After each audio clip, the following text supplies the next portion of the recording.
शिव प्रसाद जी की किडनी खराब हो चुकी थी और बेटों को लगा कि पिताजी अब जाने वाले हैं, तो उन्होंने शोर मचा दिया कि जल्दी से जायदाद का बंटवारा कर दो। तो माँ कहने लगी, तुम लोगों को शर्म आनी चाहिए, बजाय बाप का इलाज करवाने के तुम्हें जायदाद की पड़ी है। तो बेटों ने माता पिता को बहुत बुरा भला कहा और बोले, पिताजी के मरने का इंतज़ार कर लेते हैं।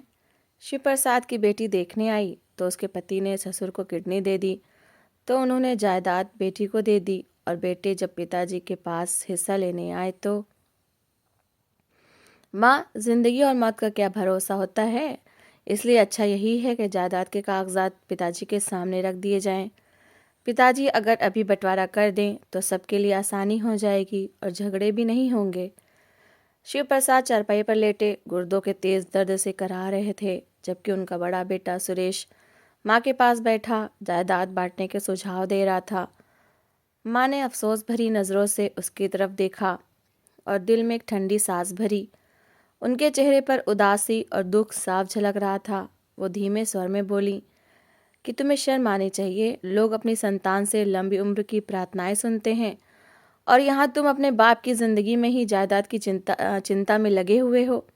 माँ की बात सुनकर सुरेश ने सिर झुका लिया, मगर उसके चेहरे पर पछतावा नहीं था। उसके दिल में बस यही बात थी कि आज नहीं तो कल शिव प्रसाद मर ही जाएंगे और फिर जायदाद का क्या बनेगा।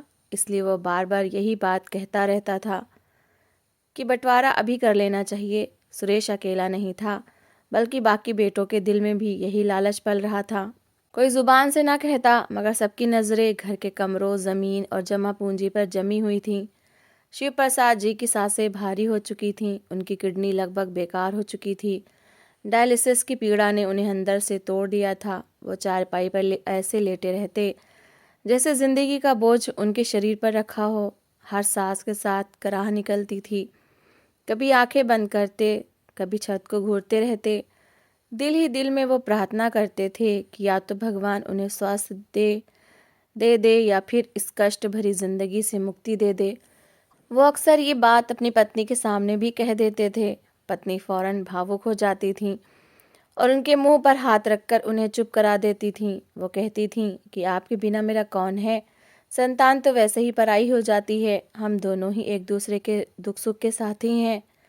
ये सुनकर दोनों पति पत्नी की आंखों से आंसू बहने लगते थे। अफसोस ये था कि ऐसे समय में औलाद उनका सहारा नहीं बनती थी, बल्कि हिसाब किताब में लगी रहती थी। सब यही सोचते थे कि पिताजी के पास कितना समय रह गया है, कौन सा हिस्सा किसको मिलेगा, कौन होशियारी से ज़्यादा जायदाद अपने नाम करा सकता है। हर बेटा अपने फ़ायदे की चिंता में था। किसी को ये ख्याल ना आता था कि बाप किस हाल में है, किसी को ये परवाह नहीं थी कि वो दर्द से कैसे तड़प रहे हैं। एक दिन शिव प्रसाद जी डायलिसिस करवा कर घर वापस आए। शरीर से ताकत बिल्कुल ख़त्म हो चुकी थी, हाथ काँप रहे थे और कदम लड़खड़ा रहे थे। वो दीवार के सहारे चलते हुए कमरे तक पहुँचे। पसीने से कपड़े भीग चुके थे, सांस फूल रही थी। जैसे ही चारपाई के पास आए तो घुटनों में जान न रही और वो लड़खड़ाते हुए बिस्तर पर गिर पड़े। उनके मुंह से अचानक कराह निकल गई। बेटों ने जब ये हालत देखी तो सब इकट्ठे हो गए, मगर सहानुभूति के बजाय शोर मचाने लगे। कोई कह रहा था कि पिताजी जाने वाले हैं, कोई कह रहा था कि अब फैसला हो जाना चाहिए, कोई कह रहा था कि समय कम है। उसी समय माँ आगे बढ़ी और गुस्से से बोली कि तुम लोगों को शर्म आनी चाहिए, बजाय इसके कि तुम अपने पिता का इलाज करवाओ, तुम व्यर्थ की बातों में लगे हो, तुम सब यहाँ से निकल जाओ। माँ की आवाज़ में दुख भी था और बेबसी भी। बेटे मुंह बनाकर एक एक करके बाहर चले गए। किसी ने पलटकर ये भी ना देखा कि शिव प्रसाद जी किस हाल में हैं। माँ ने आगे बढ़कर उनका सिर अपनी गोद में रखा, उनके माथे से पसीना साफ किया, पानी पिलाया और हल्के हल्के हाथ से सीना सहलाने लगी। शिव प्रसाद की आंखें बंद थीं और होठ कपकपा रहे थे। अगली सुबह शिव प्रसाद जी की हालत और ख़राब हो गई। शरीर में कपकपी थी, सांस उखड़ रही थी, चेहरा पीला पड़ चुका था। माँ ने घबराकर बेटों को आवाज़ दी कि जल्दी आओ, पिताजी को अस्पताल ले जाना है। मगर हैरानी की बात ये थी कि सब बेटों ने एक ही बहाना बना लिया। कोई बोला कि ऑफिस जाना है, कोई बोला कि मजदूरी छोड़ दी तो घर कैसे चलेगा, कोई बोला कि पत्नी, बच्चे हैं, जिम्मेदारियां हैं। सबने यही कहा कि हम व्यस्त हैं, आप खुद एम्बुलेंस करवा लें और पिताजी को ले जाएं। माँ ये सुनकर अंदर से टूट गईं। उनकी आंखों के सामने अंधेरा सा छा गया। जिन बच्चों को उन्होंने गोद में पाला था, आज वही बच्चे पिता के इलाज से मुंह मोड़ रहे थे।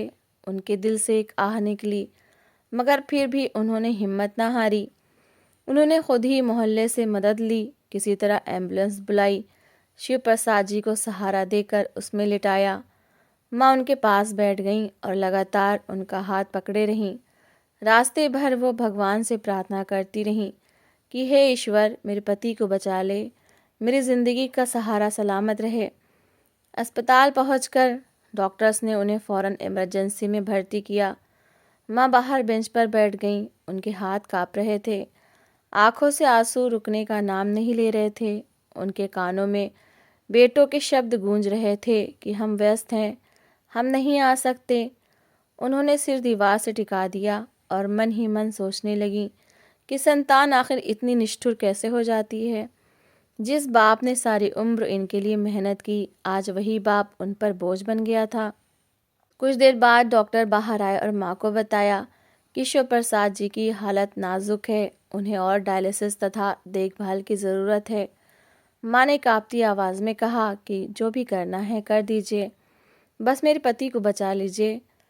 डॉक्टर अंदर चले गए और माँ फिर वहीं बैठ गईं। उनके सामने शिव प्रसाद की पूरी ज़िंदगी घूम गई। वो दिन याद आए जब शिव प्रसाद बच्चों को कंधों पर बिठाकर घुमाते थे, उनकी फीस के लिए दिन रात काम करते थे, मगर आज वही बच्चे जायदाद के पीछे अंधे हो चुके थे। सावित्री देवी ने आंसू साफ किए और दिल में एक फैसला किया कि जब तक सांस है वो शिव प्रसाद का साथ नहीं छोड़ेंगी, चाहे दुनिया साथ दे या ना दे। उनके लिए पति की ज़िंदगी जायदाद से कई गुना ज़्यादा कीमती थी। अस्पताल के बाहर बेंच पर बैठी शिव प्रसाद की पत्नी लगातार प्रार्थनाएं कर रही थीं। उनके हाथ काँप रहे थे और आंखों से आंसू रुकने का नाम नहीं ले रहे थे।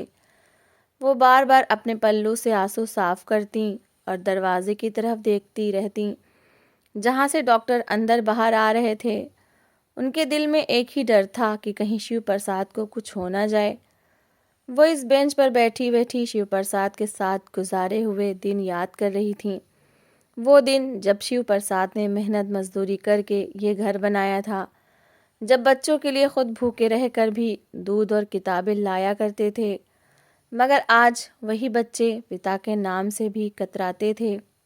कुछ देर बाद सावित्री देवी ने मोबाइल निकाला और बड़े बेटे सुरेश को फ़ोन किया। फ़ोन काफ़ी देर तक बजता रहा, मगर उसने फ़ोन नहीं उठाया। फिर उन्होंने दूसरे बेटे को फ़ोन किया, उसने भी फ़ोन काट दिया। माँ की आंखों में और नमी आ गई। उन्होंने मन ही मन कहा कि शायद सब व्यस्त होंगे। फिर उन्होंने तीसरे बेटे को कॉल की, उसने फ़ोन उठाया, मगर बस इतना कहा कि मैं काम पर हूँ। फिर फ़ोन बंद कर दिया। माँ का दिल जैसे बैठ सा गया। वो सोचने लगी कि क्या पिता की जान से ज़्यादा कोई काम अहम हो सकता है। कुछ समय बीता तो नर्स बाहर आई और सावित्री देवी को बताया कि शिव प्रसाद को वार्ड में शिफ्ट कर दिया गया है। सावित्री देवी फौरन खड़ी हुईं और अंदर चली गईं। शिव प्रसाद बिस्तर पर लेटे हुए थे, चेहरा पीला था, आंखें बंद थीं, हाथों पर सुइयां लगी हुई थीं, मशीनों की आवाज़ें कमरों में गूंज रही थीं। सावित्री देवी धीरे से बिस्तर के पास बैठीं और शिव प्रसाद का हाथ पकड़ लिया। उनका हाथ ठंडा था। सावित्री देवी ने उनके हाथ को अपने हाथों में दबाया और धीरे धीरे उनका नाम लेने लगी। शिव प्रसाद की पलकें हिलीं और उन्होंने कमज़ोर सी सांस ली। सावित्री देवी की आंखों से फिर आंसू बहने लगे। शाम हो गई, मगर कोई बेटा अस्पताल नहीं आया। सावित्री देवी को भूख का एहसास हुआ, मगर शिव प्रसाद को देखकर उनका दिल नहीं चाहा कि कुछ खाएं। नर्स ने कहा कि कुछ खा लीजिए, मगर सावित्री देवी ने सिर हिला दिया। उनका ध्यान बस शिव प्रसाद पर था। रात होने लगी तो माँ ने फिर बेटों को फ़ोन किए। एक ने फ़ोन बंद रखा, दूसरे ने कहा कि आज नहीं आ सकता, तीसरे ने कहा कि कल देखेंगे। माँ ने फ़ोन रख दिया और दीवार की तरफ देखने लगी। उनकी आंखों में सवाल थे, मगर होठ खामोश थे। रात के समय शिव प्रसाद को होश आया। उन्होंने आंखें खोलीं और आसपास देखा। फिर उनकी नज़र पत्नी पर पड़ी। उन्होंने कमज़ोर आवाज़ में उनका नाम लिया। सावित्री देवी फौरन सीधी हो गईं और उनका हाथ मजबूती से पकड़ लिया। उन्होंने कहा कि मैं यहीं हूँ, तुम चिंता ना करो। शिव प्रसाद ने हल्की सी मुस्कुराहट लाने की कोशिश की, मगर तकलीफ ने उन्हें रोक दिया। उनकी आंखों में आंसू आ गए। उन्होंने धीरे से कहा कि बच्चे कहाँ हैं? सावित्री देवी ने कुछ न कहा, बस सिर झुका लिया। शिव प्रसाद सब समझ गए। उन्होंने आंखें बंद कर लीं और एक लंबी सांस ली। अगले दिन सुबह सावित्री देवी ने घर जाकर कपड़े और कुछ दवाइयाँ लेने का सोचा। शिव प्रसाद को नर्स के हवाले करके वो घर पहुंची। घर में दाखिल हुई तो सन्नाटा था। आंगन वैसे ही था, मगर दिल खाली लग रहा था। वो अंदर गईं तो देखा सुरेश सोफे पर बैठा मोबाइल देख रहा था। माँ ने कहा कि पिताजी अस्पताल में हैं, हालत ठीक नहीं है, तुम चलने की तैयारी करो। सुरेश ने मोबाइल से नज़रें उठाईं और कहा कि अभी मुझे एक काम है, शाम को देखूंगा। माँ ने कुछ ना कहा और कमरे में चली गईं। कमरे में शिव प्रसाद की चारपाई खाली पड़ी थी। तकिया वैसे ही रखा था जैसे वो छोड़कर गए थे। सावित्री देवी ने तकिए को हाथ लगाया तो आंखों से आंसू निकल आए। उन्होंने कपड़े समेटे और दवा की पर्चियाँ उठाईं। फिर वो दूसरे बेटे के कमरे में गईं। वो बिस्तर पर लेटा था। माँ ने कहा कि पिताजी अस्पताल में अकेले हैं, तुम्हें उनके पास जाना चाहिए। बेटे ने करवट बदली और कहा कि नींद पूरी नहीं हुई है। माँ ने दिल ही दिल में आह भरी और वहाँ से निकल आईं। रसोई में गईं तो बहू चाय बना रही थी। सावित्री देवी ने कहा कि पिताजी की तबीयत बहुत ख़राब है, तुम लोग साथ क्यों नहीं देते? बहू ने रूखेपन से कहा कि माँ जी, हम क्या करें, इलाज महंगा होता जा रहा है, आखिर कब तक चलेगा? सावित्री देवी ये सुनकर सन्न रह गईं। उनके कदम जैसे ज़मीन में गड़ गए। वो बिना कुछ कहे वापस निकल गईं। सावित्री देवी दोबारा अस्पताल पहुंची। शिव प्रसाद अब भी बिस्तर पर लेटे थे। डॉक्टर आए और जांच की। उन्होंने बताया कि और टेस्ट होंगे और डायलिसिस दोबारा करना पड़ेगा। सावित्री देवी ने सिर हिला दिया। पैसे की चिंता भी दिल में आने लगी, मगर उन्होंने किसी को कुछ न कहा। दोपहर के समय एक बेटा अस्पताल आया। माँ के दिल में उम्मीद जागी कि शायद अब कोई बदल जाए।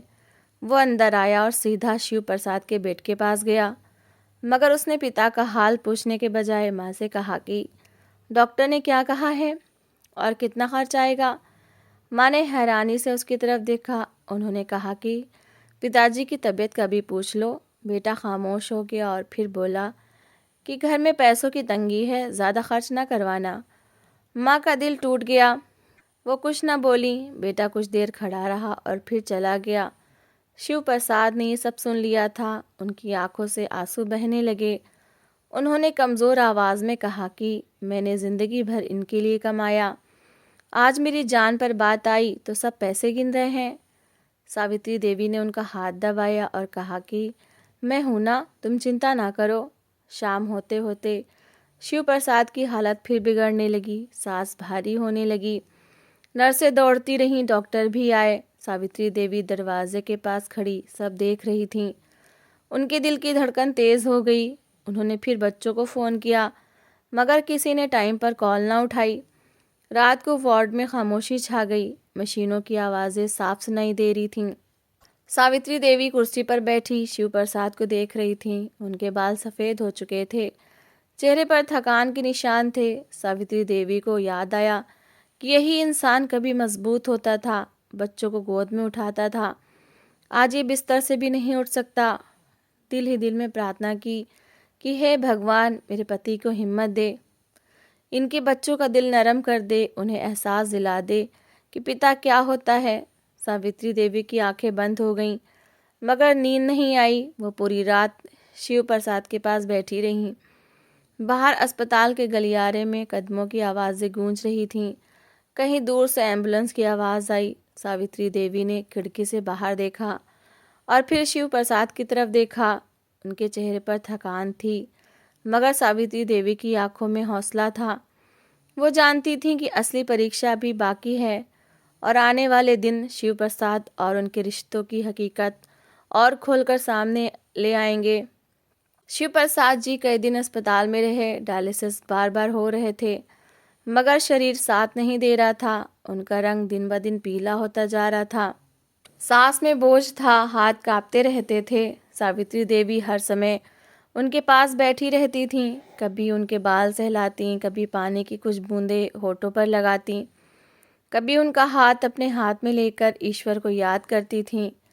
शिव प्रसाद की आंखों में अक्सर खामोश सवाल होते थे, मगर जुबान में ताकत नहीं थी। एक दिन डॉक्टर ने सावित्री देवी को अलग बुलाकर बताया कि अब सिर्फ डायलिसिस काफ़ी नहीं है।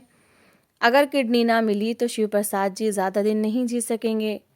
ये बात सुनकर सावित्री देवी के कदम लड़खड़ा गए। उन्होंने दीवार का सहारा लिया। आंखों में आंसू आ गए, मगर उन्होंने खुद को संभाला। उन्होंने पूछा कि किडनी कहाँ से आएगी। डॉक्टर ने कहा कि परिवार में कोई दे सकता है तो अच्छा होगा। माँ ने फौरन बच्चों को विचार किया। उन्होंने मन में सोचा कि शायद अब औलाद जाग जाए। माँ ने सब बेटों को फ़ोन किया और अस्पताल बुलाया। थोड़ी देर बाद सब बेटे आ गए, मगर उनके चेहरों पर चिंता कम और हिसाब ज़्यादा था। डॉक्टर ने सबके सामने बात रखी कि शिव प्रसाद जी के लिए किडनी चाहिए। एक पल को खामोशी छा गई। फिर एक बेटा बोला कि हम मज़दूर लोग हैं, हमारे शरीर से अगर कुछ निकल गया तो हम काम के काबिल नहीं रहेंगे। दूसरे ने कहा कि हमारे बच्चे छोटे हैं, हम जोखिम नहीं ले सकते। तीसरे ने कहा कि इलाज बहुत लंबा है, हम इतना समय नहीं दे सकते। माँ ने हैरानी से इन सबको देखा। उनकी आंखों में आंसू आ गए। उन्होंने कहा कि ये तुम्हारे पिता की जान का सवाल है, मगर किसी के चेहरे पर नरमी ना आई। सब ने एक दूसरे की तरफ देखा और खामोश हो गए। शिव प्रसाद बिस्तर पर लेटे सब सुन रहे थे। उनकी आंखों से आंसू बहने लगे। उन्होंने चेहरा दूसरी तरफ मोड़ लिया। उसी शाम शिव प्रसाद की बेटी अपने पति के साथ अस्पताल पहुंची। वो पिता की खबर सुनकर फौरन आ गई थी। जैसे ही वो अंदर दाखिल हुई और शिव प्रसाद को इस हाल में देखा तो उसकी आंखों से आंसू निकल आए। वो तेज़ी से बेड के पास आई और पिता का हाथ पकड़ लिया। शिव प्रसाद ने बेटी का स्पर्श महसूस किया तो उनकी आंखें भर आईं। बेटी ने उनके माथे पर हाथ रखा और रोने लगी। माँ ने बेटी को बताया कि डॉक्टर क्या कह रहे हैं। बेटी ने अपने पति की तरफ देखा। उसके पति ने एक पल भी देर न की। उसने कहा कि अगर मेरी किडनी पिताजी को बचा सकती है तो मैं देने को तैयार हूँ। ये सुनकर माँ की आंखें खुल गईं। शिव प्रसाद ने कमज़ोर आवाज़ में मना करना चाहा, मगर आवाज़ न निकली। बेटी ने रोते हुए कहा कि पिताजी, आपने हमें पाला है, आज हमें आपको बचाना है। डॉक्टर ने फ़ौरन शिव प्रसाद जी की बेटी और दामाद के टेस्ट करवाए। रिपोर्ट्स आई तो पता चला कि दामाद की किडनी शिव प्रसाद से मेल खा रही है। ऑपरेशन की तैयारियां शुरू हो गईं। बेटे बाहर खड़े सब कुछ देख रहे थे, मगर किसी के चेहरे पर शर्मिंदगी न थी। सब बस एक दूसरे को देख रहे थे। ऑपरेशन के दिन माँ लगातार प्रार्थना करती रहीं। बेटी दरवाजे के बाहर बैठी रही। कई घंटे बाद डॉक्टर बाहर आए और बताया कि ऑपरेशन सफल हो गया है। ये सुनकर माँ ने ईश्वर के आगे माथा टेक दिया। बेटी की आंखों से खुशी के आंसू निकल आए। शिव प्रसाद को होश आया तो उन्होंने बेटी और दामाद को देखा। उनकी आंखों से आंसू बहने लगे। कुछ दिन बाद शिव प्रसाद की हालत बेहतर होने लगी। रंग वापस आने लगा, सांस हल्की हो गई, हाथों में जान आने लगी। सावित्री देवी के चेहरे पर भी सुकून दिखाई देने लगा। शिव प्रसाद ने एक दिन सावित्री देवी को पास बुलाया। उनकी आवाज़ अब ज़रा मजबूत थी। उन्होंने कहा कि मैंने सब कुछ देख लिया है, कौन मेरा था और कौन सिर्फ जायदाद का। माँ खामोश रहीं। उनकी आंखें नम हो गईं। शिव प्रसाद ने कहा कि जिसने मेरी जान बचाई है वही मेरे असली वारिस हैं। बेटी और उसका पति मेरे लिए बेटों से बढ़कर निकले हैं। माँ ने सिर हिला दिया। उनकी आंखों में आंसू थे, मगर मन संतुष्ट था। कुछ दिन बाद शिव प्रसाद जी ने वकील को बुलाया। सारे पेपर्स तैयार करवाए। अपनी जायदाद बेटी के नाम कर दी। घर, ज़मीन और जमा पूंजी सब उसके नाम लिख दी। सावित्री देवी गवाह बनी। बेटी रोती रही, मगर शिव प्रसाद ने कहा कि ये तुम्हारा अधिकार है, क्योंकि तुमने मुझे ज़िंदगी दी है। जब बेटों को खबर मिली तो वो दौड़ते हुए शिव प्रसाद के पास आए। सब एक साथ कमरे में दाखिल हुए। चेहरों पर जल्दबाजी और लालच साफ था। एक बोला कि पिताजी हमें भी हिस्सा चाहिए। दूसरा बोला कि हम आपके बेटे हैं, हमारा हक बनता है। शिव प्रसाद ने सबकी तरफ देखा। उनकी आंखों में अब कमजोरी नहीं बल्कि सच्चाई थी। उन्होंने धीमे मगर मजबूत स्वर में कहा कि जब मैं मर रहा था तब तुम कहाँ थे? जब मुझे किडनी की ज़रूरत थी तब तुमने क्या कहा था? तुमने मेरी जान से ज़्यादा अपने काम और पैसे को अहम समझा था। बेटे खामोश हो गए। शिव प्रसाद ने बात जारी रखी। उन्होंने कहा कि जिसने मेरा इलाज कराया, जिसने अपने शरीर का हिस्सा दिया, जिसने मेरे दर्द को अपना दर्द समझा, वही मेरी असली संतान है। मैंने सब कुछ अपनी बेटी और उसके पति के नाम कर दिया है। तुम्हारे लिए अब यहाँ कुछ नहीं है। ये सुनकर बेटों के चेहरे बदल गए। किसी की आंखों में गुस्सा आया, किसी की आंखों में शर्मिंदगी। मगर अब समय बीत चुका था। सावित्री देवी खामोशी से ये सब देख रही थीं। उनके दिल में दुख भी था और सुकून भी।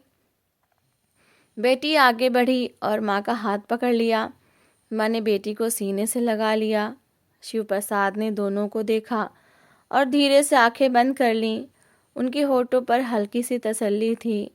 कमरे में खामोशी छा गई। बेटे एक एक करके बाहर निकल गए। उनके कदमों में अब वो अहंकार नहीं था जो पहले था। सावित्री देवी शिव प्रसाद के पास बैठ गईं। उन्होंने उनका हाथ थामा और मन ही मन धन्यवाद किया कि ईश्वर ने सच और झूठ का फ़र्क सब पर जाहिर कर दिया है। शिव प्रसाद की सांस हल्की हल्की चल रही थी और सावित्री देवी की आंखों में अब डर नहीं बल्कि विश्वास था कि प्रेम और त्याग कभी व्यर्थ नहीं जाता।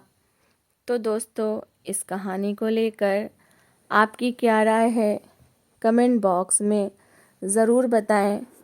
और अगर आपको हमारी आज की कहानी अच्छी लगी हो तो प्लीज़ इसे लाइक ज़रूर करें।